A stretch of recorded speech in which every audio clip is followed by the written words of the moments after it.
It's race one of the weekend at Misano for the pros and the pro-ams in the 2021 Lamborghini World Final. And it is a very different looking Misano from that the drivers had for qualifying earlier on in the day. Things are running about an hour late here because of a number of incidents during the course of qualifying earlier on, a number of stoppages. And that means that now we are at about 25 to 7 local time.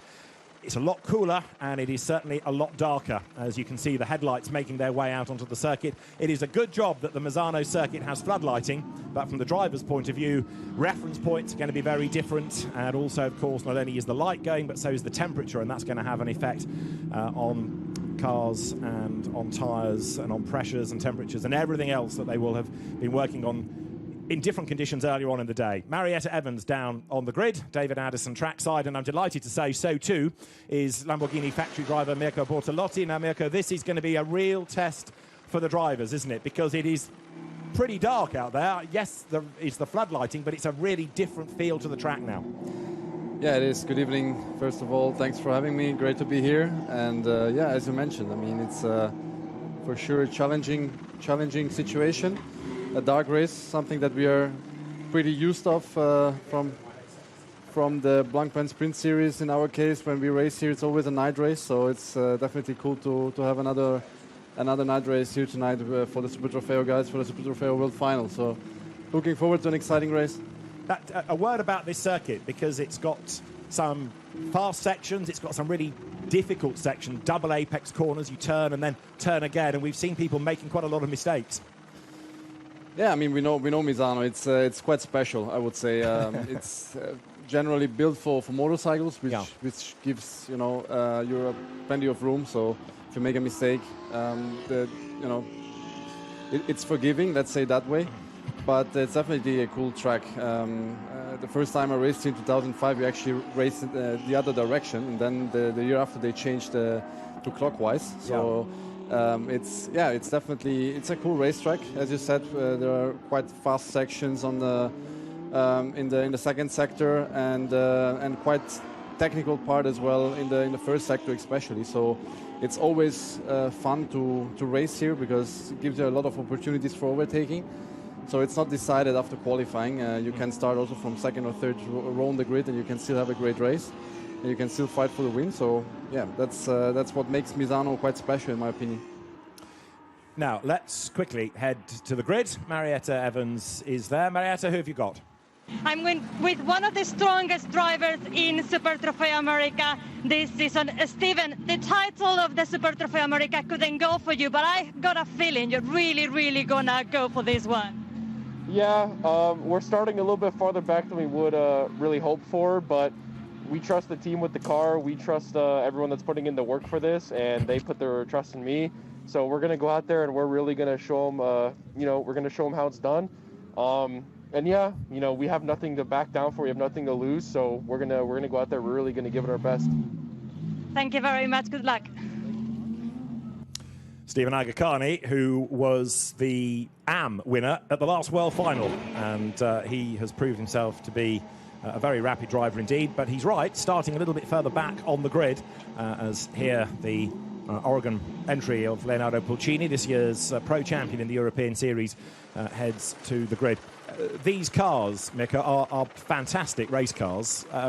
They're not quite in the GT3 league like you're used to driving, but they're still very good bits of machinery. Big rear wings, so the aero does work, doesn't it? It has a big impact. Yeah, it definitely does work. It's has a lot of power, especially because I mean it's basically the same engine we're running in GT3 with obviously a different BOP. So it's actually more power in the Super Trofeo car compared to what we are used to run in the GT3 car, and slightly less aero, which makes the cars really fast also on the straight line. And the performance is actually incredible. If you have to compare it, obviously, compared to other one-make series out there, sure. It's definitely one of the quickest, if not the quickest. And the car is super fun to drive. It's proper. It really gives you a lot of room to play with it. And drive style, obviously, it's not 100% comparable to GT3, but it's really good fun. And one driver, I think, that will agree with that. Dan Wells, quickest in Pro-Am. Dan with Marietta. It's always great to catch up with Dan Wells on the grid, and he is, as you said, on pole for the Pro-Am category. Dan, how are you feeling ahead of this race? Yeah, it's great to be here for the Lamborghini World Final in Misano. Qualifying actually didn't go so well for me, but we're still on the Pro-Am pole. So I just need to try and do a good job, try and make a bit of a gap for my teammate Oscar Lee, and then hopefully we can come away with the win. What does it take to make a perfect lap at this racetrack? It needs a lot of precision. It's quite a fast and flowing circuit, still a little bit technical. But yeah, just to be able to get it hooked up into the apex curves around here. My qualifying lap wasn't like that at all. Wasn't like my FP2 lap, which was in the 33s, but still on the Pro-Am pole, so we'll see what we can do from here. Thank you very much. Good luck.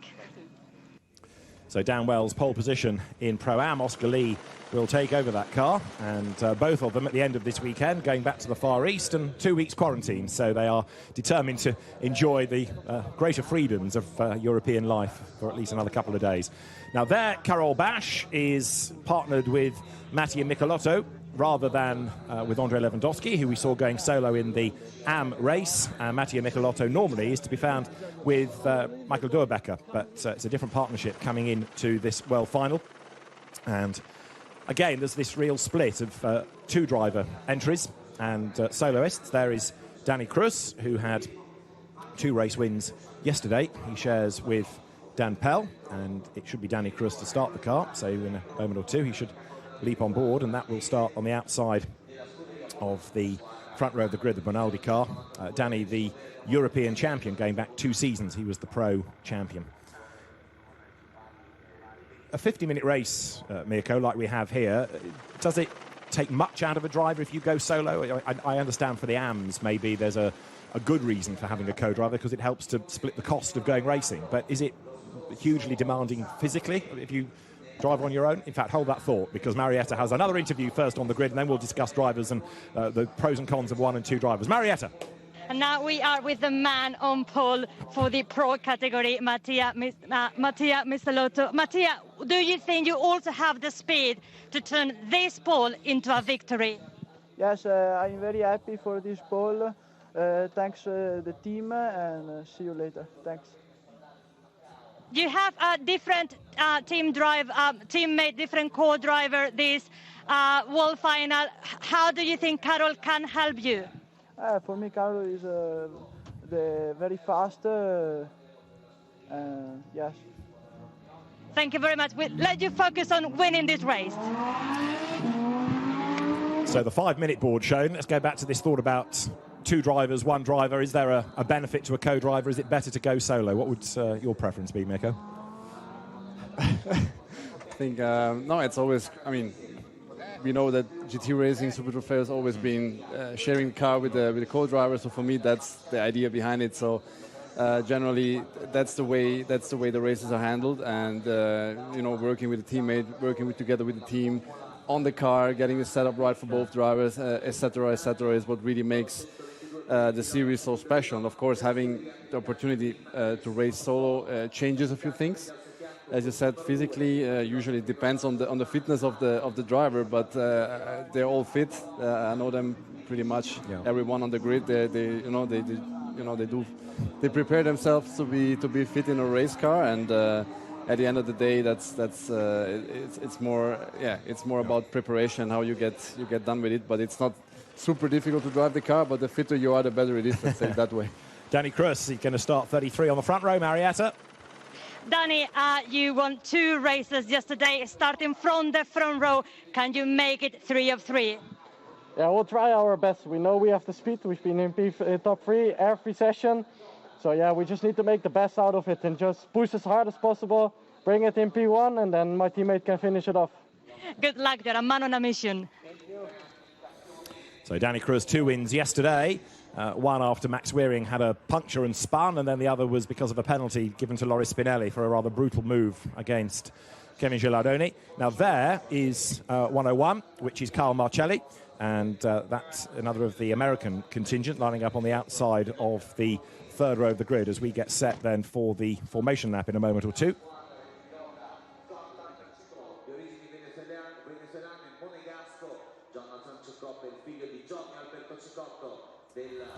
So the countdown continues. 50 minutes, just to make the point again about the pit stops, mandatory stops. Everybody has to come in If you are on your own, you serve a longer pit stop because you are deemed to have an advantage of knowing what the track is like, what the car is like, so you serve an extra 3 seconds in the pits. And there, Sebastian Balthazar, in the car that he shares with the very quick British driver Seb Morris, lines up on the outside of the 4th row of the grid, the Leipert Motorsport entry. And there, very much a man to watch, is lining up further back on the grid. 122, Dario Capitanio, a double winner in the Pro-Am class in the North American Championship, and he was rapid yesterday, so we'll see what he can do here. The second race, the car had to start from the pit lane after problems in race 1, bit of contact, puncture, transmission damage, didn't finish. They didn't have enough time to complete the work, so got it out from the pits as the race started, and he carved, with the help of Edoardo Liberati, into contention. So the 1 minute board is about to be shown. There is the Pro-Am pole position car. Dan Wells, the British driver who's based in the Far East these days, he will start. Oscar Lee will take over. And as the whistle blows, the engine's in a moment. Yep, the 1 minute board shown will fire up, and then we will be ready for the formation lap and a chance to get the temperature into the tyres and the pressures as well in the Pirelli rubber. So very shortly we'll be underway. And Mirko, it does feel like a proper GT race, doesn't it? In the darkness, the headlights on, it's a bit like a mini Spa or a mini Le Mans, this. Yeah, it does. Really, really exciting. Really looking forward to it. And I think they have some experience because, if I'm not wrong, we've raced here in the past at night as well in Super Trofeo, if I'm not wrong. Yeah. So there should be a few guys out there with some night experience. And yeah, it's going to be for sure an exciting one. We have some strong cars that didn't qualify where we expected them to see them, especially the number 11. I think they could have been a bit more on the front. The European champions, they won the championship yesterday, so I expect a lot from them, and also from the number 7 car, Jonathan Cecotto. So I think it's gonna be quite exciting. And a little bit further back on the grid also, Davide Valsecchi. We'll come to him in a moment. This is the grid. Mattia Michelotto shares row 1 with Danny Cruz. Richard Antonucci, the American champion, 3 times an American champion, is third with the Dutch driver Glenn van Berlo lining up alongside him. Another Dutch driver is next, Maxime Oesten, with Kyle Marcelli starting 6th. 7th on the grid, Dario Capitanio in the next to the cars that comes from the Dream Racing Motorsport stable. Sebastian Balthazar for Leipert will line up 8th on the grid. And then 9th, Leonardo Pulcini, as Mirko Bortolotti rightly says, qualifying further back than you might have expected. Same for the GSM racing car of Jonathan Cecotto that comes next. Then it is going to be Kiko Galbiati with Stephen Aguikarni for company. Next up will be Max Weering, the Dutch driver who was the runner-up yesterday in the European Pro competition, and Stephen McAleer sharing with Jeroen Mull next on the grid. Then it is Luke Barkley, who in his first year of racing has been the American AM champ, graduating to Pro.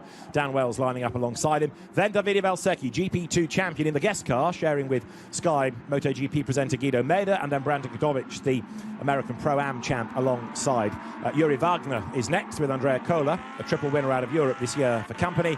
Bronek Formanek, who's had a win in Europe, is next, sharing with Josef Zaruba, and then it is Claude Sanharetti. Loris Spinelli will take over that car, and Spinelli is an absolute star in these cars. Watch him fly. The back row, the American Mel Johnson and the Serbian Petar Matic. So that is how they line up.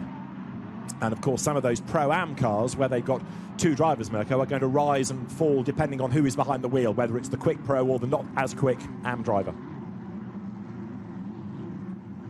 Yeah, absolutely. Yeah, we will see how the race will play out. Definitely, in that case, the strategy will play a role. I think the teams will plan it in a way to have their pros in the car for most of the time, trying to gain some ground, or to even extend if they're doing the first stint. So, yeah, let's see how the start goes now. And of course, also crucial to this is going to be the right, left, right first sequence of corners at the end of the pit straight here at Misano. So it is the first race for the pros and the Pro-Ams in the 2021 Lamborghini World Final. The lights go green. It is blast off as they accelerate away, then down towards turn 1. Mattia Michelotto from pole position tries to get the Vincenzo Sospiri car in the lead as they plunge into the darkness. And which pair of headlights is going to come out in front? It is Michelotto ahead of Danny Cruz, but 1 or 2 go off the racetrack there. The apex they can barely see. There isn't the room for them all to get through. And as they jostle their way up towards turn 4 for the first time, it is Michelotto that leads. It looks like Danny Cruz has gone second, but it's a real challenge out in the darkness on this opening lap of the race. But a good getaway by Michelotto, wasn't it, from pole? Yeah, definitely. Great start from everyone. No big drama. We've seen 2 cars cutting the second corner, which is quite usual at Misano, can happen because there's not much space. But yeah, really fair and good battles out there. So it is Mattia Michelotto then who leads the way through Quechia. They go 1 or 2 running really wide, but Michelotto is trying to build that gap over Danny Cruz. Now Cruz has perhaps greater experience of these cars, remember. Michelotto in his first year in Super Trofeo, whereas Cruz back into the championship, having been European champion in 2019. And he is taking the fight to Michelotto. And then Richard Antonucci running in 3rd position, this year's American champion. A good start by Karl Marcelli, 6th on the grid. He's up to 4th. At the expense of Maxime Usten, and then Glenn Van Berlo, who was on the 2nd row, and he's dropped back into 6th place as they come up towards the end of the first lap. But Mattia Michelotto, actually here, Mirko, is getting away a little bit, isn't he? Because for 2nd place, you've got 2 of them together, so the leader is pulling away. Yeah, it's making some meters in the first lap. Yeah. Benefiting from the guys behind, fighting it out a little bit. So yeah, that's always the advantage when you start from pole and you have a clean first lap and you see the guys behind battling. You can really pull away and open up a gap already. So it is Mattia Michelotto leading at the end of lap 1 by 1.3 seconds. Now, bear in mind, in 3rd is Richard Antonucci. He is a solo driver, whereas Michelotto gives way to Karol Basch. Danny Cruz will hand over to Dan Pell. Antonucci will stay behind the wheel. So that car can run at the same pace pretty much all the way through the race. And Richard, a double winner yesterday in the North American races. 4th, Karl Marcelli. Usten is 5th. Van Berlo is 6th. Ahead of Balthazar, Cecotto, Pulcini, and then Capitanio. And Dan Wells 13th, leading in Pro-Am as they turn now up through Quechia. But a bit surprising, Cecotto and Pulcini not really yet making progress. They're still stuck down the order. Yeah, as I said, for sure Richard Antonucci is going to be one to watch. First of all, for his pace. Second, of course, not having to change a driver gives you a slight advantage, especially on the outlap. You're already up to speed, and whereas probably the other guys need 1-2 laps to get into the rhythm. And yeah, as you said, I mean, it's not so easy to overtake and to get past and to gain a lot of ground in the first lap. And I'm pretty sure they know they have the pace, and they will try to kind of, take it easy at the beginning without doing big mistakes or, just mistakes that can cost the race.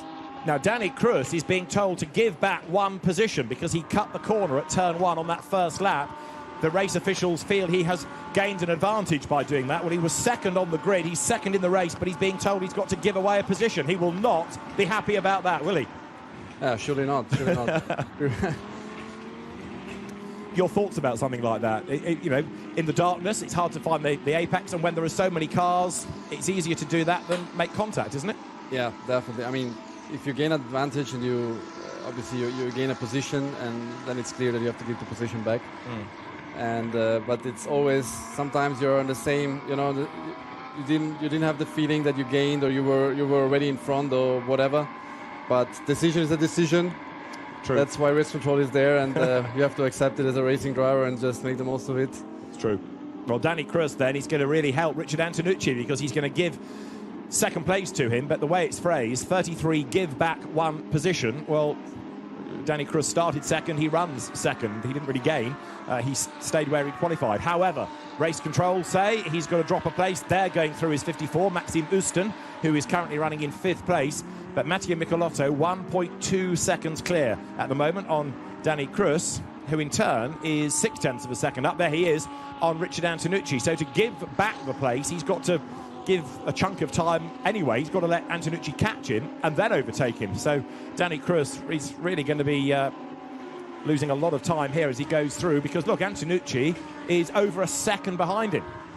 Yeah, it's going to hurt. It's going to hurt his race for sure for the beginning. The early stages, let's put it that way. But yeah, I think in a situation like that, having the pace over Antonucci at the moment, I would rather give him the position straight away and try to kind of get it back as soon as possible rather than waiting too long. So let's see what will be the strategy for Danny Cruz in that situation.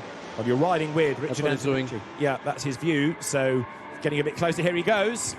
And Danny just lifts off, lets him go, but he'll fight back up towards turns 9 and 10, won't he? Exactly, that's what actually makes really sense. What I probably would have done the same in this situation.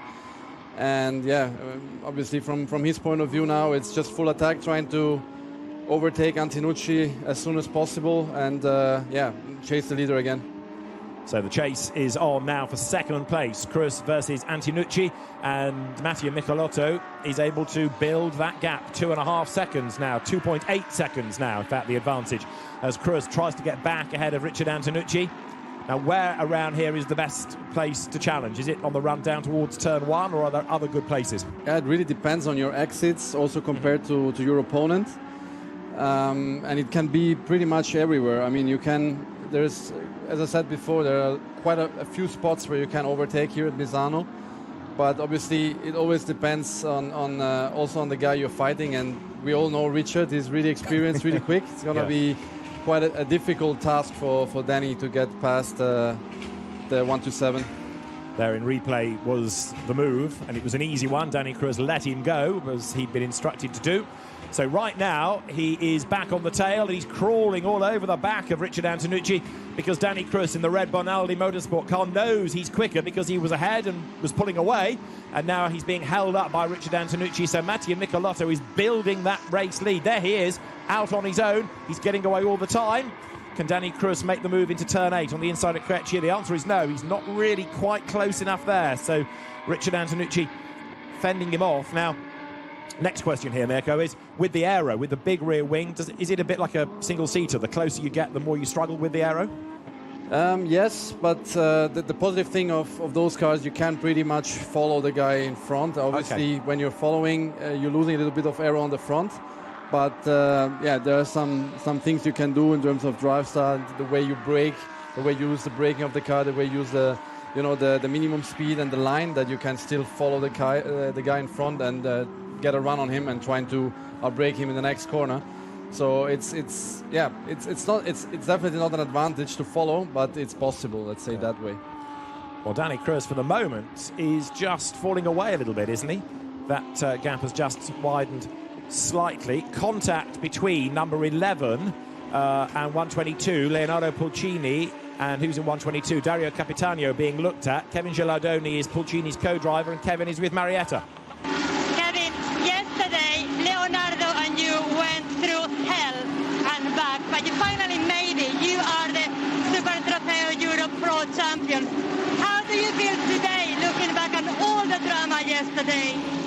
Yeah, yesterday has been a really strange feeling because, you know, I didn't know to win the race until when they get the penalty, so to Spinelli. I was pushing like hell, and I say now or never. We spoke during race 1.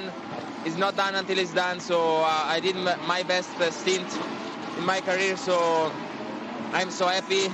We have been smarter and we won, so we are so happy. And a great motivation ahead of the World Finals. And how are you feeling while you are preparing to jump in the car for the second stint?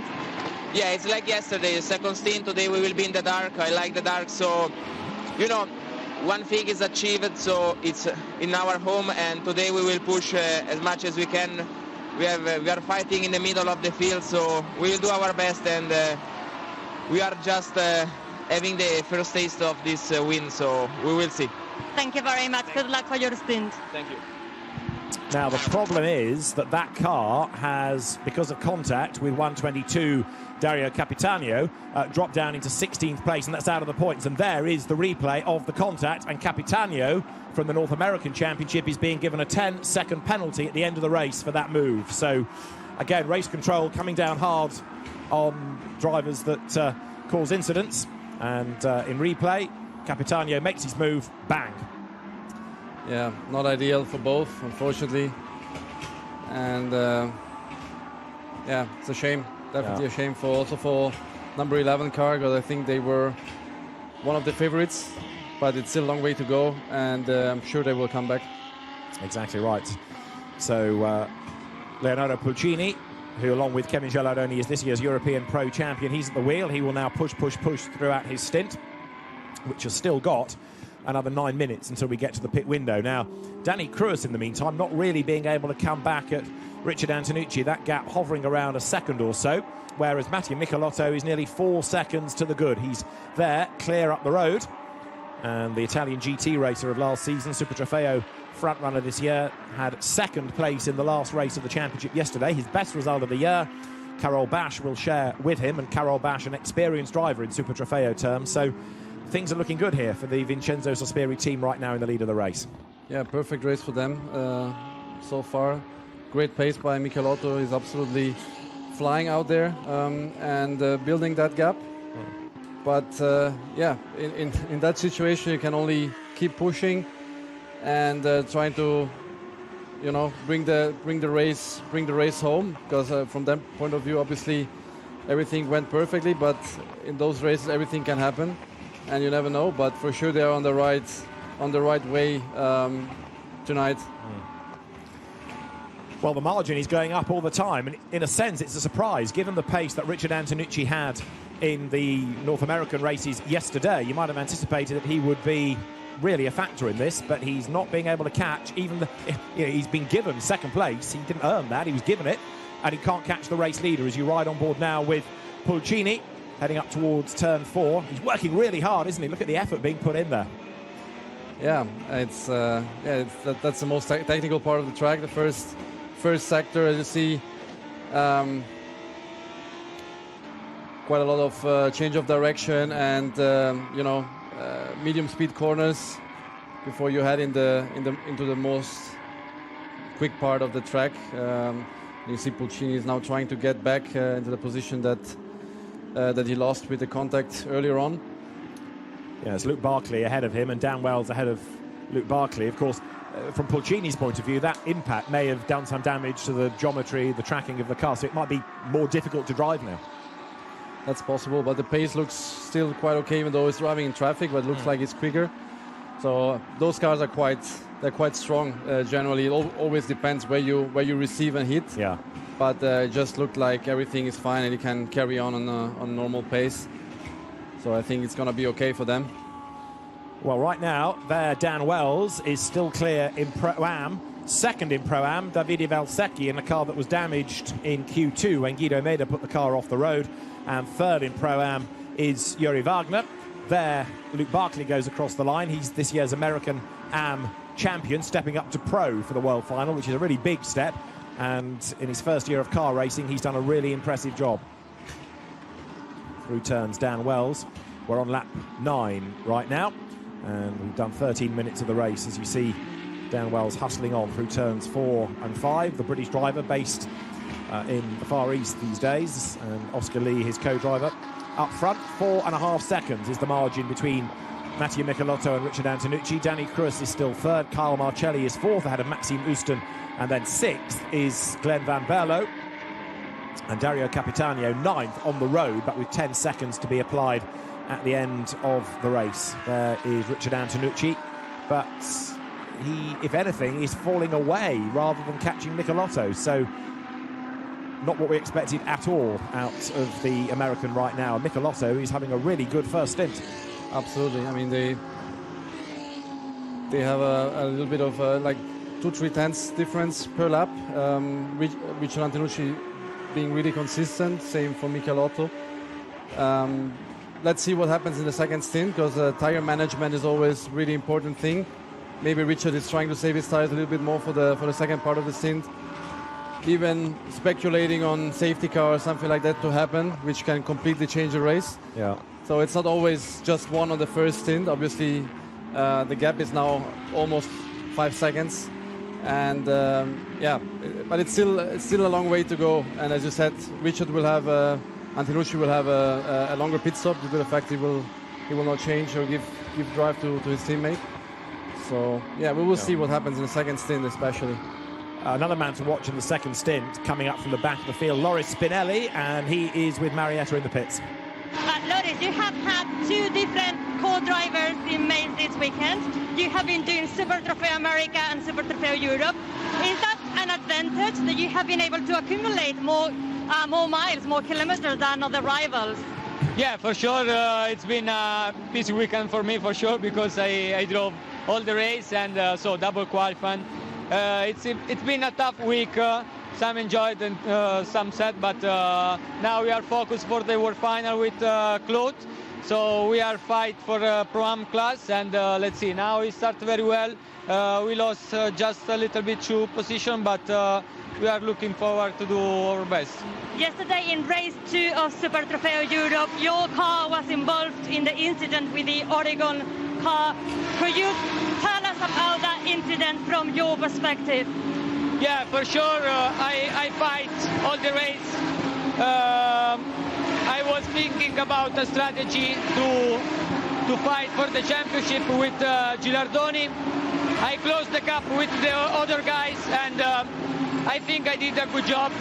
Only the crash between me and Gilardoni, I'm really sorry, but I'm trying to do our best, and so I think we deserve everything as well, Gilardoni. So congrats to this guy, and let's see now for the World Final. Thank you very much, and good luck to you too. Yeah, Loris Spinelli, who has been a class champion, whether it's been pro or pro-am, whether it's been in championships or world finals, he is one of the specialists in a Lamborghini Huracan. He has set the fastest lap of every race this weekend because he's been in the American and the European championships, so he has really proved to be one of the standout drivers in Super Trofeo this weekend. Now, right now, Richard Antonucci presses on. We're about 3 minutes away from the pit window opening. And if you're a solo driver, is it better to come in early and get the stop out of the way, or leave it to the end of the pit window? And is there a benefit to doing that? It really depends on where you are on track and tire pressures, how the car feels in that moment. Probably being out of traffic could be also a factor to decide whenever is the best moment to pit. I think if Antonucci will be clear, let's say, without traffic, he will stay out as long as possible, and if it's the other way around, he will pit early. I think for him it's the easiest to decide.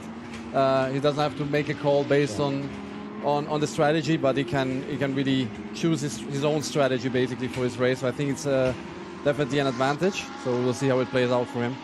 Last time around, Danny Cruz lapped a little bit quicker than Antonucci, so that gap is coming down slightly by around about 0.3 of a second.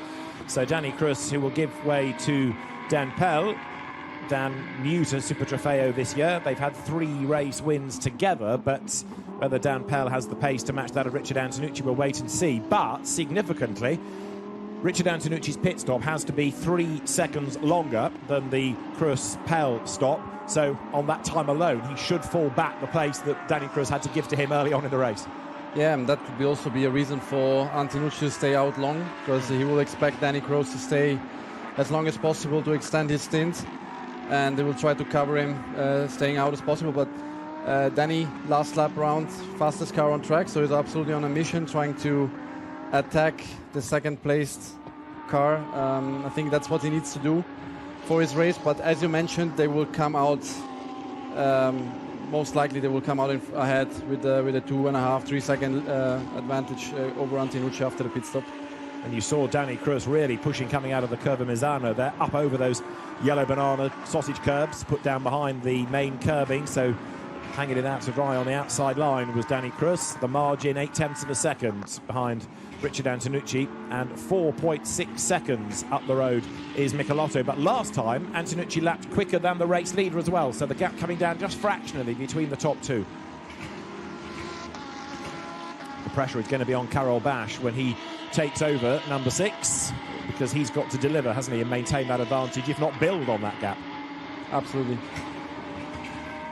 So Michelotto, fastest lap of his stint, looking good. Antonucci there, running wide up the curb. So too Danny Cruz. Dan Wells is still leading in Pro-Am from Valsecchi, and then Brandon Godovic third now at the expense of Yuri Wagner.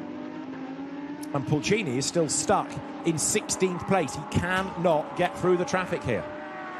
Yeah, for them it's probably quite a similar situation. They will try to find the right moment for their pit stop in order to have some clear laps without traffic, where they can jump the cars they they're following right now, as they can't find a way through on track. So yeah, that's also an interesting thing of having a pit window like that, because it really can mix things up and change your whole race. Well, there's the answer to one question. Richard Antonucci is in as soon as the window opens, so it has not been open for more than 25 seconds, and he bails for the pit lane. So get the stop done, then he can concentrate on running to the end of the race here. Richard Antonucci down the pit road, and of course now some of the pressure goes on the team to make sure they release the car at the right moment so that it fulfills the regulation time in the pits. Yeah, absolutely. I mean, it would be obviously worst case scenario if you do a short pit stop, which leads to a drive-through penalty and will completely destroy your whole race. But I'm sure they have it under control from that side. But I'm quite surprised to see him pitting so early. As I said before, he wasn't running in traffic, but probably is not happy with the balance of the car, or probably wants to have an adjustment on his tire pressures. Tire pressure really crucial in those cars with the Pirellis. So I think that he's trying to get an advantage out of that, but that gives an opportunity to Danny Cruz now to bank some quick laps and open up the gap or even close the gap to the leader. It's a very busy pit lane, actually, considering it's the opening of the window, and now another danger is that you get stuck between two cars in the pits, but drivers being wished well by their teams, getting ready to go through the pit stop cycle. Karol Bash is ready at VS Racing, Vincenzo Sospiri Racing. So Mattia Michelotto leading the way as the pit window remains open for just 10 minutes, this middle segment of the race. So, in fact, Michelotto is in now. So a lap later than many, but the leader comes into the pit lane this time. There he is. And an important pit stop this. So that puts Danny Cruz into the lead, and he's staying out seemingly for as long as he can. So you can see how busy the pit lane has become. So it's Danny Cruz from Glenn van Berlo, the top two, the Dutch drivers first and second. And down the pit lane there is Mattia Michelotto. He gets out, Karol Bash to get in, but good stint there by the Italian driver. Yeah, perfect stint from his great start, great first lap. Fantastic first stint, really consistent pace, managed to open up a gap for his teammate. So everything looking great for them. So now we need to see the pace of Karol Bash relative to Richard Antonucci and Dan Pell, the drivers that he'll be up against in the second stint. So there's confirmation. Michelotto out, Bash in, and Danny Cruz takes over the race lead, stays out for another lap. He is the more experienced, the quicker of the two in that car, so it makes sense to maximise the time available to him. Now, what's going on in Pro-Am as well? Dan Wells is staying out from Valsecchi and Wagner, the top three there. So in the darkness of Misano, the pit lane is well floodlit, so the teams can see what they're doing. Out on track here, it looks very, very dark indeed, doesn't it? Yeah, it is. It's getting dark. It's almost November. Yeah. So there goes Danny Cruz into the pit lane. What's easier for a driver, having a race like this where it's completely dark, or one where the light fades and you're getting used to it? It's interesting. I think it's easier to have consistent conditions from start to finish. Mm-hmm. You just have to get used to the lighting system on the track, which is quite strong here at Misano. So you really need to adapt to that when you drive during the day for the rest of the weekend. And then you get into the night, maybe some braking points, some apex. You have some lights flashing you. Yeah. So you really need to get used to that from a driver's point of view, especially for the drivers jumping in now. They will have to adapt quickly. That's where obviously Antonucci will have a little bit of an advantage without sharing the car. So yeah, but generally it's not a big deal. You really get used to it quickly, and they're all really used to situations like that. So should be all good. Well, there is Stephen McAleer's car from the North American Championship being handed over to another Dutch driver, Jeroen Mul, another Lamborghini factory driver there. 33 good to go. So that's Dan Pell, one of the Lamborghini young drivers, who blasts away. And after 2 wins yesterday, let's see what that car can do for Bonaldi Motorsport now in the World Final. As on track there is Glenn van Berlo, number 41. And that's the leading car now on the pit stops, and also did a personal best lap last time through. So Jonathan Cecotto is the man chasing. They've both yet to serve their mandatory stops. Another factor in all of this, of course, when you pit, you can't always guarantee where you will be when you rejoin. It could be that you come out with lots of back markers around you, which therefore makes you go slower.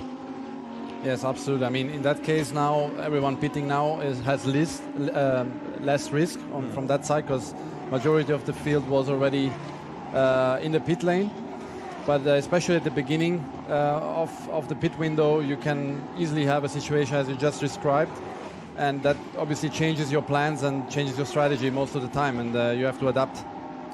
Because a pit stop is about a lap, isn't it? A minute and 40 or a minute and 43 are the pit stop times, and the flying lap is a minute and 34. So it's just about a lap and a bit is a pit stop, as the race leaders then are now Jonathan Cecotto and Kevin Rossell's car number 7.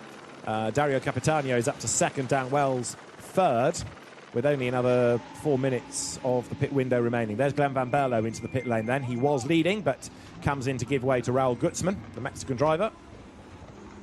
So Cecotto, winner of the World Final 2 years ago at Jerez, he now is in charge with Wells second. Raul Gutzman into the car, gets himself ready, and the team will release the car shortly. 50 km/h speed limit down the pit lane, and then at the pit out line he will accelerate away. Capitanio is in as well, you see in the foreground, but there is Gutzman down the pit road on the pit lane speed limiter, the lights flashing, and it's a long pit lane, the exit at Misano, isn't it? Yeah, it is extremely long. It's really never ending. But it gives you a lot of time to really get settled and to have your seat belts, everything fastened, everything ready to go once you get back on track. And it also makes sense to have that pit exit in that position, because otherwise you would come out immediately ahead of everyone on the racing line. So it really makes sense to have that rejoin in turn 3 instead of turn 1. And the pit lane with the floodlighting, letting the teams work. Now there is Cecotto to give way to Kevin Rossell. Jonathan has been the quicker of the two in the championship this year, so we'll see how much of a factor that car is going to be, but I don't think they expected a totally dark race when they were qualifying earlier on. That's what they've ended up with. Cecotto gives way, Kevin Rossell, the Dane, takes over. So Dan Wells leads, but he's going to have to pit pretty much next time around, because he's going to run out of time otherwise. Pulcini has yet to stop, Valsecchi has yet to stop, and at the end of the next lap we'll see where Karol Bash and Richard Antonucci are, and what the gap is, and where Dan Pell feeds into that battle for the race lead as well. So I'm quite surprised to see Pulcini still extending his stint, being stuck behind the 51 car. I expected them to pit a bit early to give the car to Gilardoni, trying to make an undercut, but looks like Oregon is planning it differently. Let's see if it works out at the end.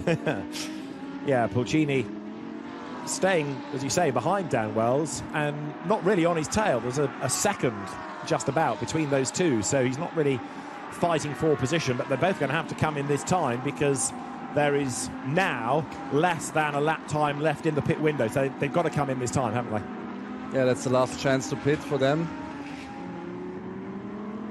Through turn 14 goes Dan Wells, Leonardo Pulcini behind. These, remember, are going to be 100-second pit stops, pit in to pit out line. There is Dan Wells in. Pulcini should be following him. He is. Look at that, right behind him now. Oh, very close. Strong pit entry. It's a really tricky pit entry. It looks kind of easy from the TV screens, but I can tell you from the car, you really never know where to brake, how much speed you can carry through that kink. And if you get it wrong, you just hit the wall. It's so easy to hit that wall. Luckily, I never hit it, but I've seen guys doing it. Yeah. So it's, you can gain a lot of time, and you can also lose your complete race there. You can be a hero or a zero. Yes, absolutely. Right, Wells is in, Pulcini is in, Yuri Wagner is in, and Davide Valsecchi is in as well. The GP2 champion, the main champion, and the GP2 Asia champion. And here is that arrival in the pit lane from Leonardo Pulcini. Look at this. Bang. Just on the limit, as we want to see it. Great stuff there from Leonardo Pulcini. I like that. I guess the Mecco Bortolotti seal of approval, that arrival in the pit lane. That's cool. So Pulcini pits. There is the Oregon car now with Kevin Gilardoni at the wheel. Oregon, that's been a touring car team with Alfa Romeos, a Renault team with Clios, Clio V6s, Renault Spiders, and new to Super Trofeo this year, and has really done a great job. We've just seen an Oregon car win in the previous race in the hands of Massimo Siglia, and away now goes Kevin Gilardoni. down the pit road. And he's jumped ahead, has he not, of Oscar Lee in the pit stops? Yep, they jumped the car, so let's see. We will only know at the pit exit if it's a good pit stop or not. Maybe they were too fast, or maybe just they just gained it on the pit stop. But I'm pretty sure they planned it well, and they just gained the position. Good job there from Oregon team in that case.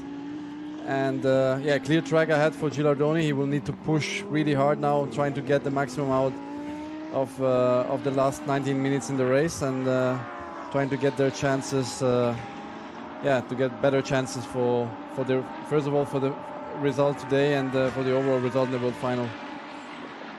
Yeah, the Oregon team sent Massimo Siglia in the previous race, their driver, out slightly early, so he got a tiny time penalty as a result of that. But right now, this is the car that's leading still. It is number 6 of Karol Bash, 8 seconds ahead of Richard Antonucci. Now, okay, Richard lost 3 with the longer pit stop, but 8 seconds is a big gap, isn't it? And Karol Bash, another master in these cars. Absolutely. I mean, it's absolute dream scenario when you get in the car with a big lead like that. But it's also a big responsibility for Karol Bash now, definitely, to bring it home, because he's got everything to lose now, and 18 minutes to go.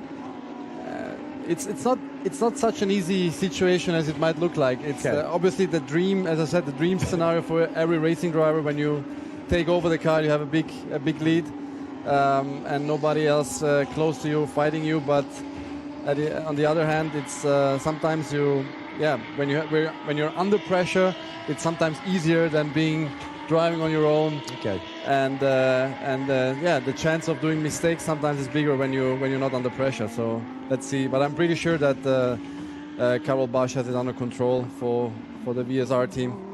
Yeah, he only has to win by a 1/10 of a second. Doesn't have to be a gap as long as he wins. But Richard Antonucci on this lap is doing the right thing, because the gap has gone down across the sectors, and Richard Antonucci has brought it down from over 8 to now 7.4. So 8.1 in sector 1, 7.9, 7.4, all within the same lap. So certainly the gap is coming down a touch. Yeah, it is. We're still in the first few laps after the pit stop. That's exactly what we discussed before. Richard being in the car in the first stint, for sure, adapting quicker to the outlap and everything. But that's also why you have those 3 seconds of penalty, let's say, if you're not sharing the car with anyone, with another driver. So it's quite, that's actually what I expected to see, especially for the first few laps after the pit stop. A good battle going on here in replay, and fresh out of his car is, just very quickly, the leader's pit stop time is under investigation, and it's not under investigation without good reason, because the data is there. So the leading car may be getting a penalty. Davide Valsecchi, meanwhile, is with Marietta.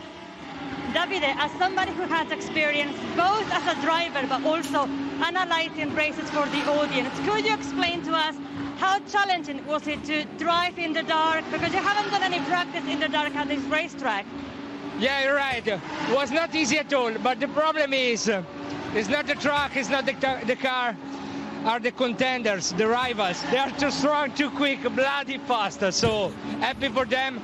Great race at the top. I was struggling in the middle of the field, but I tried my best. I was quick just at the end of the run, so I need a bit of warming up, but I really enjoyed it. And it was a very good challenge. The start, so many cars all tight, all extreme at the first break, so no one took it easy. As it got darker, was it difficult to find your points of reference on the racetrack? Yeah, just the first few laps with all the package compact was not easy at all, because the light of the stop, they were very strong, so not easy to see the track, but at the end was a good challenge, and I really enjoyed it. Very good race. How does it feel to pair up with Guido Meda for a racing weekend, but in a very different role? Very, very bad. No, because, he had a huge mistake in quali, and so for the tomorrow race we are going to be last. But the mechanics and Lamborghini staff made it a fantastic recover, because they rebuilt up the car in 2 or 3 hours. So we got a bit lucky for the delay of the race, and so we were spot on for the start of the race, and the car was in a perfect condition. I knew you would give fantastic answers. Thank you very much for this interview. Ciao, enjoy the race. So, Davide Valsecchi, great character, enjoying his racing. He's the guest car that he's driving, so it's not necessarily here as a major factor, but what he's saying about the competitors being too fast underlines just how competitive a series Lamborghini Super Trofeo is. And there is Guido Meda then coming under attack because Dmitry Gavatsova, the Russian driver, is there right up behind him. Now, while we were hearing from Davide Valsecchi, a time penalty has been given to the race leader, but it's 0.6 of a second. So really, Mirko, that's not much of a problem. But look at this, climbing up the curb there. That was Gavatsova, who ends up being delayed. He was trying to get past Guido Meda and very nearly came a cropper in contact, but he's dropped a place to Loris Spinelli, who's come charging past him. Yeah, coming back to the penalty for the leader, it's not a big deal with a 7-second lead, so everything under control. It could be a problem if there should be a safety car towards the end of the race, then he will need to pull a little gap in order to get the race win. But as things are looking at the moment, it's not a big deal, not a problem. And yeah, Davide Valsecchi, absolute legend. Great to see him back in a race car. And not only in front of a microphone, I think he belongs a little bit more in a race car, so it's good to have him here racing with Guido Meda this weekend. Yeah, I agree. In this battle is Loris Spinelli, who, as we expected, is charging. Loris Spinelli, who was the Pro-Am World Final winner back in 2018, 4 times a class champion, whether it's been in Europe or America, Pro or Pro-Am, he's been winning in all of them. And Loris Spinelli carving his way into now 3rd in Pro-Am, and he could well be even further up than that by the end of the race. Now there's the leader, there is Karol Bash, 13 minutes of the race still to go, and the margin is hovering around the 7-second mark. So Karol Bash now driving, if you like, to take the win, driving within himself, not making mistakes, just making sure that everything goes according to plan. Each lap ticks off, no problems. Runs it a little bit wide up the curb there, but Richard Antonucci, try as he might, can't really bring the gap down significantly. Yeah, they're running consistently at a similar pace right now, so it's difficult to close the gap. And as I said before, 7-second lead is quite comfortable, I would say. It's not done yet. He still needs to make sure to bring it over the distance with 12 minutes to go. But yeah, the pace looks to be quite similar. Just a few tenths here and there that they're gaining or losing. And yeah, it looks like it's quite settled on that from that perspective.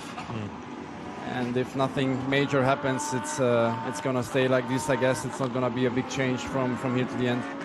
But like you said a little while ago, if there's a safety car, then it becomes a very different story altogether. As right now, 7.1 seconds is the margin between Karol Bash and Richard Antonucci. Dan Pell is 3rd in the Bonaldi car that's just falling away a little bit. In 4th place now is Raul Gutzman, in for Glenn Berlo. 5th is Milan Tikens, in for Maxime Uston.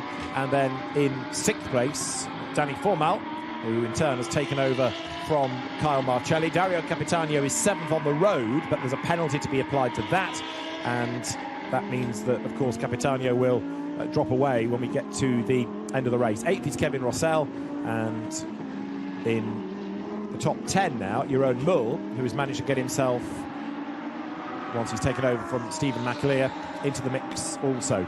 So Karol Bash holds sway up front, and the margin 7.2 seconds. And is that Guido Meda losing more ground heading down towards turn 1? It is, I fear. So Guido Meda loses out to Libor Dvoracek, goes through. So we are currently with just under 11 minutes of the race still to run here at Misano, the first of the 2 races within the Pro and the Pro-Am elements of Lamborghini World Final. And that is the leading car, VS Racing, Vincenzo Sospiri's team. Vincenzo, who go back to the late 1980s, was racing Formula Fords in the UK, winning the Formula Ford Festival, which is also happening this weekend. And now very much one of the leading Lamborghini team proprietors as Karol Bash turns through. 7.6 seconds to the good. Antonucci running in that 2nd spot now. And the other thing that Karol Bash is benefiting from at the moment, at least, no traffic around, no back markers to get in the way. no back markers, as you said, no traffic. He just can focus on his own stint, trying to focus on his brake zones, braking points, apexes and everything, trying to bring the win home, and everything looking great for them. I think the most exciting part at the moment is around between P7 and P12. With Capitanio, with his penalty, will drop to P12 if I'm not wrong, or P11.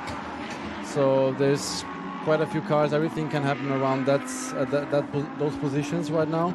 And the top of the field, at the beginning, at the top of the grid, everything looks settled. First three positions running on similar pace with the consistent gaps. But Karol Bash, it's good to see him driving for a race win, because of course when he's been sharing this year with Andrei Lewandowski, it's been a Pro-Am car, it's been quick in his hands, but obviously you put the Am in and it will drop away just a little. So to see Karol Bash here driving for a win is good to see. And further down the order there, 54, that is Milan Tikens. Now he's closing on Raul Gutzman, so this is the battle for fourth place. Gutzman, the Mexican, and as they go across the line, the margin is about 7/10 of a second. So the second of these cars, Milan Tikens, could be on to gain a place before the end. Yes, absolutely. Fully attacking, trying to get the position, and could be exciting here for P4, definitely. So that gap, 6/10, just over 6/10 last time around. Only 8 minutes to go. And Milan Tikens, another driver that's moved to Super Trofeo this season, pushes on, hustles on in pursuit of Raul Gutzman. Raul, who last year had that mighty accident at Spa in the second of the races, supporting the 24 hours. And it's good that he's come back to racing again in Europe, and still very, very competitive indeed. So Gutzman fourth, Tikens is fifth. Race now with just 8 minutes to go. We're at just after 7:30 local time. So track temperature will be falling all the while, but the Pirelli tyres still working hard, and Gutzman here accelerates towards us. Interesting section of the circuit, this sort of back part where it's you turn right and turn right and turn right, and then a sharp right. You just keep on turning. Yeah, it keeps on turning and getting slower with every turn, because the first one is flat, second one is also flat, but then you really need to slow down for the third kink, and then you go into the hairpin, which is first or second gear, and yeah, quite a big load on the left side, on your left tires there, coming from high speed, and you know, going down to slow speed. So it's also important to make sure you really keep your tires alive for the last part of the race, and whoever did a good job on that, also in the first stint, will be able to attack at the end of the race, because whatever you can manage, especially at the beginning of the race with the full tank, with the full car, the quicker you can go, but at the same time saving your tires can give you a lot at the end of the race, and that really makes a difference. Then you can really attack a lot more and gain a lot of positions. Now there's been an incident on track involving Guido Meda and Milos Pavlovic, because that has been noted by race control. Milos Pavlovic taking over Petar Matic's car. Milos, we know, is a quick driver. He's been a Lamborghini driver for, feels like forever. I mean, many seasons now. And there's been a rub between him and Guido Meda, so that's been looked at by race control. Karol Bash, in the meantime, the gap 6.7 seconds in that last sector. Here's Richard Antonucci, clear road ahead of him, and he's pushing, but must be so frustrating this, because he just can't do enough to bring the gap down. Yeah, on one hand, for sure. I mean, when you're in that position, you definitely want to win, but you also have to accept when your pace allows you to be at P2, you need to get the maximum for the day, which I think you will be happy with for today. And there's another race tomorrow, so everything to play for. And for Richard, great race from his side, no mistakes. I think he maximized, and I'm sure he will be happy with P2 for the day.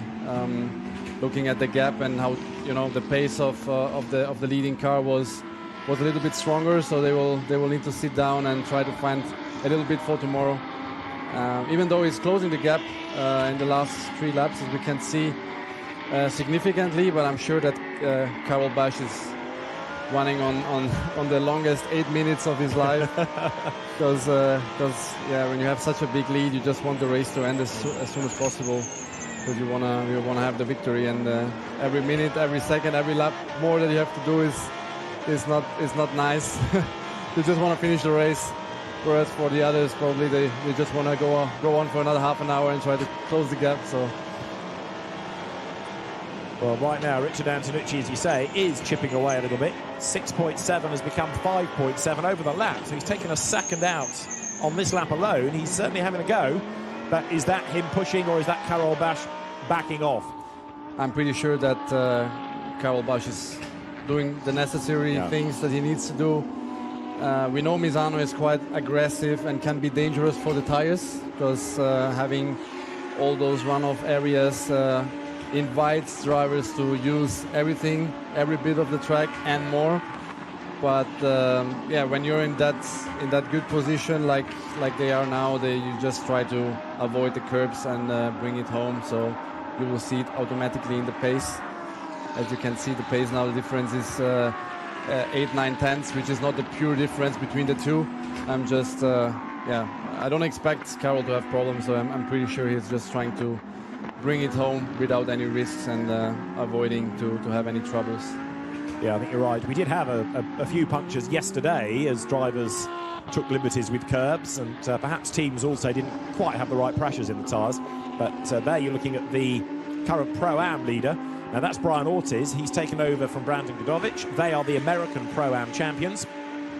But behind them is Loris Spinelli, and he has just taken another second or so out of that gap. So 4.5 seconds, this car to Loris Spinelli. 4.5 seconds, 3 minutes to go. It's going to be tight.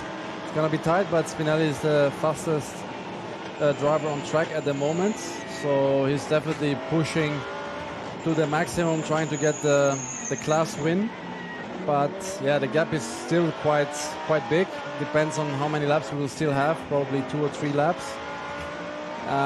So it's going to be tight, as you say, but never give up, and let's see what happens there for the Pro-Am classification. This is the first race of the weekend that Loris Spinelli has not done the overall fastest lap in, but he has got a couple more laps in which he might be able to redress that balance. As you're on board again with Richard Antonucci, 5.9 seconds the margin. It's stabilised the game now, so it had come down, but now it's stabilised at just under the 6 second mark as Karol Bash heads towards the end of a lap, and he's going to be able to get one more out of the race, isn't he? So this is the penultimate lap, looking at the clock. Yeah, I'm pretty sure they are managing now Karol Bash from the pits and telling him what he needs to do or what his pace should be like in order to just make sure he gets the job done. There's not much more or much more needed in that situation, as we said before. So I'm pretty sure they're managing the situation, which makes sense. Yeah.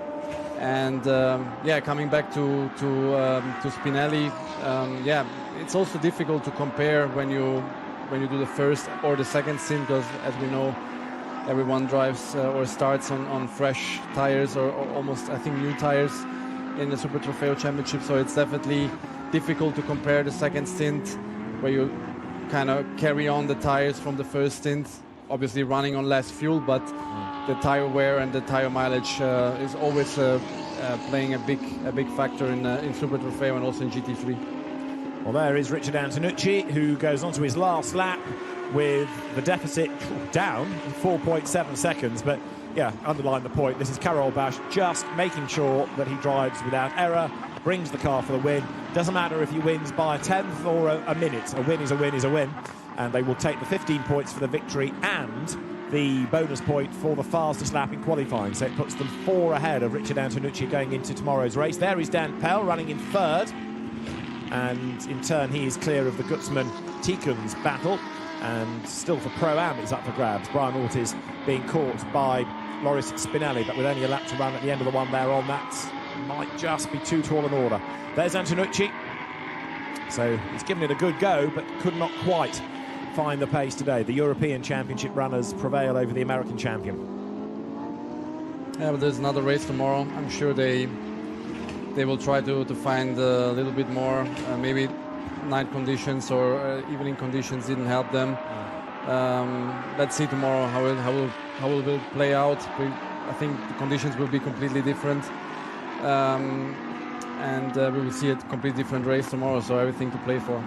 Indeed, and of course it will be Karol Bash that will do the first stint in the race tomorrow. Dan Pell likewise, and Richard Antonucci, of course, drives all the way through. So last corner, last lap, checkered flag at the ready, and here comes Karol Bash then to score honours in race 1 of the weekend in the Pro and Pro-Am element of Lamborghini World Final. Karol Bash and Matteo Michelotti take race honours, 3 seconds clear in the end of Richard Antonucci. In second place, Dan Pell and Danny Cruz take third. Karol Bash and Matteo Michelotto the race winners, and therefore leading on points in World Final. And look back in the traffic to see where Brian Ortiz comes through relative to Loris Spinelli. And in fact, on the last lap, Milan Tikans has come into the pit lane. So he was running in 5th place, but Milan Tikans, with a problem, has come to the pits. There is Brian Ortiz. And where is Spinelli? Is he ahead? Is he behind still? We'll wait and see in a moment, because we're looking at 1, but Loris Spinelli was closing. He was within 1.8 seconds at the previous sector. And as Kevin Gilardoni has come home in 13th, with Barkley 14th, 15th, and a class win does go the way of Brian Ortiz, 1.8 seconds ahead of Loris Spinelli. So it was close. Another lap, it might have been a different story, but a good drive by Loris Spinelli. A safety car would have helped him, but wasn't to be. Yeah, no, great race. Deserved win for the number 6 car, for Bash and Michelotto, for Vincenzo Sospiri Racing. They did everything perfectly, I would say, today. So yeah, deserved winner. And yeah, I think disappointing race for Oregon today. Yeah, I agree. I mean, the car didn't qualify well, did it? It was on the 5th row, and then the contact and the spin certainly didn't help. But yeah, it's not what the champions were anticipating after yesterday's good result and a season of good results. 4 race wins in the European Championship. And Richard Antonucci, I still feel, will be disappointed, because he was really unstoppable yesterday. And in the American Championship, 7 wins out of 12 races. That's a really good haul over the year. And I think he was feeling pretty confident after yesterday. But as you suggested, Mirko, maybe it was the night conditions that went against that car. Maybe in the daylight tomorrow it'll be a different story. Yeah, we'll see. We will see. We will see tomorrow what happens. I'm sure that they will be on it and trying to get everything done in order to challenge the number 6 car for the final World Final result and for the championship at the end of the day. So, but not only them, we have several cars still obviously in the mix. They will. You know, we will need to have a look at them, and I'm sure that it's not over yet. There's another race to go tomorrow, and everything to play for. And of course, tomorrow's grid is on a time set by a different driver. In many of the cars, the 2-driver cars, there's one of the constants, Richard Antonucci, that we've in the background been talking about. But Karol Bash and Matteo Michelotto, delighted. Matteo had his best result of Super Trofeo yesterday with 2nd, and now a first Super Trofeo win with help from Karol Bash. And there to have a word with the pair of them is Marietta. What a fantastic race, guys. This car dominated from start to finish. How was it for you? How did it feel? We have really good pace from the beginning. We did 2 pole positions, so we managed the gap a little bit. Last 5 laps I didn't push so much because I was scared about the tires to destroy it, so I didn't take any risk. I just managed the gap. So was for this moment we are making perfect job. So thank you for the team, and Mattia make very good start. He pulled away, and for this moment amazing. I totally agree. Mattia did a superb job during the first half of the race. How are you feeling now? Yeah, the car is very fantastic in the first part, amazing, and yeah, thank you the team, thank you the Carol. See you tomorrow. Enjoy the feeling. Good luck for tomorrow, guys. A first Super Trofeo win for Matteo Michelotto. He's been racing in Italian GT, as also has Karol Bash, and all smiles there for the VS Racing team. Richard Antonucci may be philosophical but frustrated with 2nd place, as there out of his car gets Dmitry Gavatsova, who's third in Pro-Am with Andrea Cola, having done the first stint. But the Target Racing car, which was in the wall yesterday in race 2 of Super Trofeo Europe. Let's hear Richard Antonucci and his thoughts. Frustration or happy with second? Marietta. Richard, one thing is clear. We did see you really pushing at the end of the race, trying to close the gap. How do you feel with P2? I feel good. You know, I think it's the most we could do. Congratulations to VSR and their drivers. I don't remember their names, but the number 6 car, they did a great job, really good.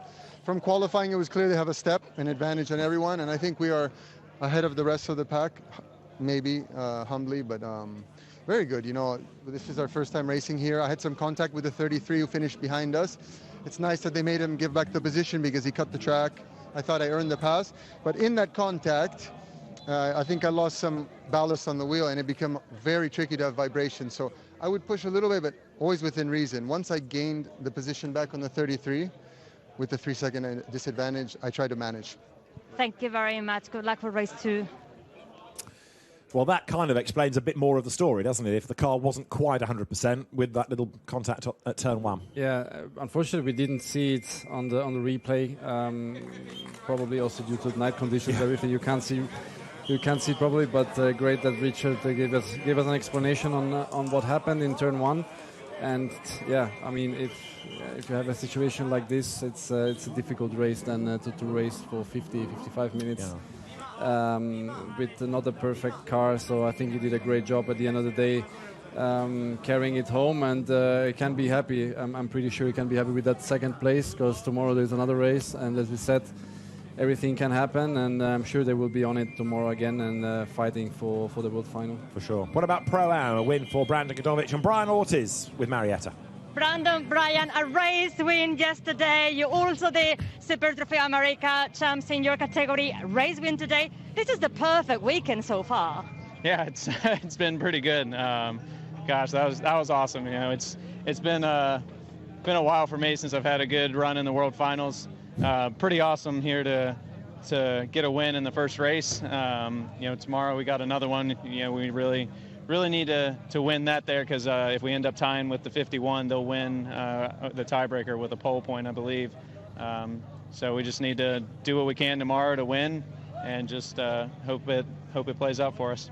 And that second stint was not easy, because I think Loris Spinelli was right behind you. Yes, I know he was coming. I know we had that good pace. We've been changing the setup in the car, making it better, so it was definitely better. But yeah, I knew he was coming, so I pushed hard as much as I could at the end, and we just had it. So very, very happy to get the win for Puerto Rico, for the team, for everybody that have been supporting us, and we need to do it again tomorrow. Good luck for that. Thank you very much. So well done to Brian Ortiz and to Brandon Godovic, victorious in Pro-Am at the margin at the end, just 1.8 seconds over Loris Spinelli, and a great drive by Loris, bringing them into the mix as the drivers now start to make their way up to the podium.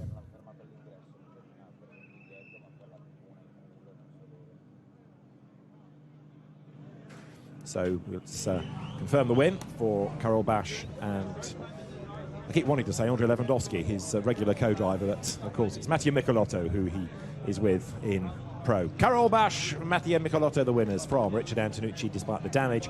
Dan Pell and Danny Cruz taking third. Fourth, Raul Gutzman, Glenn Van Berlo from Danny Formal and Carl Marcelli. Sixth to the Sebs, Balthazar and Morris, ahead of Stephen McAleer and Jeroen Mul. Jonathan Chicotto is eighth with Kevin Rossell, ahead of Stephen Aguikarni and Jacob Eidson. And then Kiko Galbiati rounding out the top 10. 11th with the penalties, where Dario Capitano fell to, ahead of Max Wearing, and looked down to 15th overall. Brandon Godovic and Brian Ortiz take the class win from Loris Spinelli and Claude Senhoretti, and then Dmitry Gavatsova and Andrea Cola also getting ahead in the end of the car of Oscar Lee and Dan Wells. And we lost Yuri Wagner and Fidel Leib with problems relatively early on in that race, in fact. So the drivers heading to the podium, and then many of them heading to the regional championship prize giving that is also here. This is how we stand at the moment then in the standings, with 15 for a win and a point for pole, making 16 in total for Karol Bash and Mattia Michelotto. Richard Antonucci comes next ahead of Danny Cruz and Dan Pell, with, as we've been saying, another race to look forward to tomorrow, which will determine exactly who comes out on top in the return of the World Final, this 2021 edition. And it's been very, very well received by the teams. Good that we're back and running with the international competition. This is what it looks like in Pro-Am. 3 points between Godovic, Ortiz and Sonoretti Spinelli, with, of course, the bonus point here going the way of Dan Wells and Oscar Lee for that pole position.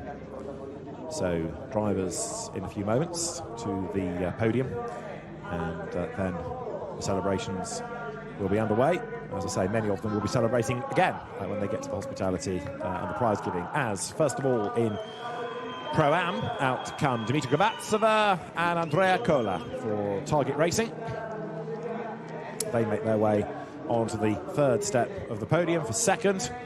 A rare non-fastest lap in that race. Loris Spinelli steps forward to be joined by Claude Senhoretti, and then for the top step of the podium, Brian Ortiz and Brandon Godovic, who was saying it's been a while since he had a good run in the World Final, but he has been a regular class winner in Lamborghini Super Trofeo events. But Brandon Godovic and Brian Ortiz step forward up to the podium as class winners in Pro-Am.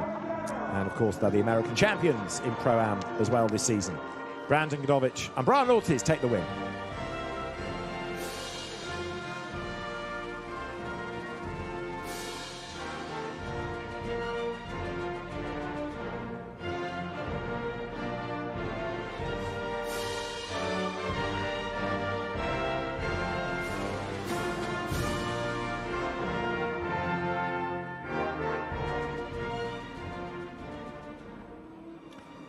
So for Brandon Godovic and Brian Ortiz, the national anthem is played, and now the trophies to be presented. And for third place, for Dimitra Gavatsova and Andrea Cola, the bronze trophies come from Stefano Cosalta, the product line director for the Lamborghini Urus. Then at the other end of the podium, for second place, they go to Loris Spinelli in the Natty Boots and Claude Senhoretti, class winners in the American Series yesterday. And then on the top step of the podium, Brandon Godovic and Brian Ortiz receive their winners' trophies at the end of part one of the Pro-Am World Final. Andrea Cola, though, with earrings, steps up a step, ready for the photographs to be taken. Teams, family, friends, rivals look on from the pit lane. But under the masks, they're all smiles at the end of the opening race of the weekend. The champagne is there ready. Some rum, some will spray, I suspect. And that is almost it for the day. But quick change of clothes. And then, as I've been saying, there is the regular end-of-season prize giving, where the regional champions, the top three in each, are recognised. And as well as that, there are also the GT champions to be recognised that Lamborghini has had success with this year. So our Pro-Am drivers make their way off the podium, and they're the winning car from Pro-Am, the Lamborghini Palm Beach dealership-backed car of Brian Ortiz and Brandon Godovic. See one or two witness marks up the side of it, proof that it's had a tough weekend thus far. Another race to come before it gets packed off back home. So our Pro-class drivers are ready.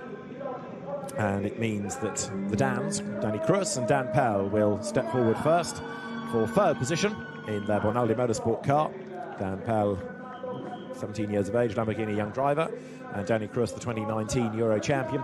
For second place, the three-time North American champion, Richard Antonucci, steps forward with the damaged car hampering his pace just a little. The Dream Racing guys cheer him on. And then for the top step, it is Karol Bash and Mattia Michelotto. His first outright win in Super Trofeo. Yesterday was rounded out with a second place for Mattia Michelotto, and today it is a race win with Karol Bash.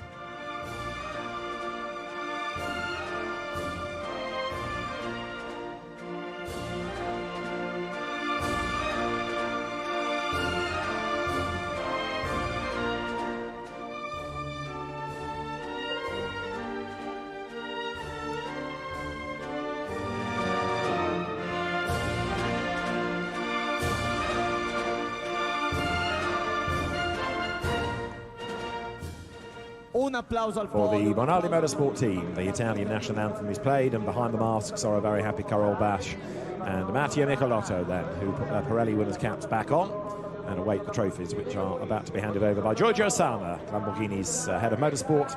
For third place, Danny Cruz and Dan Pell receive theirs. For second place, at the other end of the podium, Richard Antonucci. And then, what a way to round out the day. It's been a long day, but at just before 8 o'clock local time, race winners they are, Carol Bash and Matteo Michelotto, his first Super Trofeo victory. And it's all being filmed by the friends, by the teams, on the smartphones down below as they get together for the photographs. And there the drivers stand with the VS Racing team represented. Might be Vincenzo himself, but it's hard to see behind the mask. But the pro drivers and the winning team are there. Richard Antonucci congratulated, and they flee. So no champagne to be sprayed. Not yet, anyway. So well done. Carol Bash and Matteo Michelotto take honours in race 1 for the pros and the pro-ams at the end of day 1 of World Final weekend. Another race for each of the sections to come tomorrow. So we'll look forward to seeing who is the World Final victor across the 4 classes when we get to the second races tomorrow. But for now, from Marietta Evans, from Mirko Bortolotti and me, David Addison, it's good night.